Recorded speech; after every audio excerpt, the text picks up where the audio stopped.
Our son Tommy was just a boy when the nightmare started. He would wake up screaming, thrashing in his bed, his small body trembling, drenched in a cold sweat. He saw things in the dark, terrible things. We were frantic. We tried everything. Doctors, specialists, even a therapist. Nothing worked. Tommy's night terrors only grew worse. He started sleepwalking, wandering the house at night, his eyes wide open yet vacant. One night, Tommy walked into our bedroom, his tiny hand reaching out, his voice a terrified whisper. "Mommy, Daddy, there's something in my room." Desperate, we decided to let him sleep in our bed.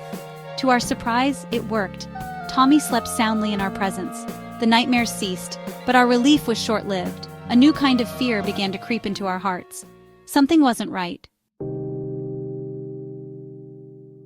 The air grew heavy. Our house, once filled with warmth and laughter, now echoed with an unnatural silence. Objects moved inexplicably. Whispers seemed to emanate from the walls themselves. Tommy's grandmother, a stern, weathered woman, suggested a curandera. A healer, she called her, someone who could cleanse the house of bad energy. Desperate, we agreed. The curandera arrived, her eyes dark pools of ancient wisdom. She moved through the house with a slow, deliberate grace, chanting in a language we didn't understand. The air crackled with an unseen energy. She declared the house cleansed, the bad energy banished. But as she left, her eyes lingered on Tommy, a flicker of concern in their depths. "Be careful," she warned. "Some things are better left undisturbed." The night terrors stopped. Tommy slept soundly in our bed.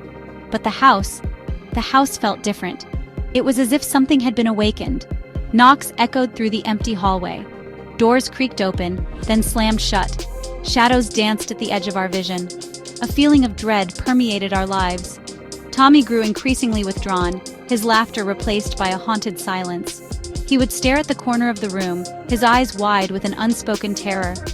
"It's still there," he would whisper.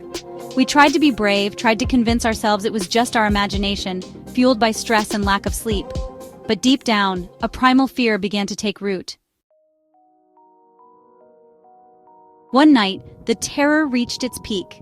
We all dreamt the same dream.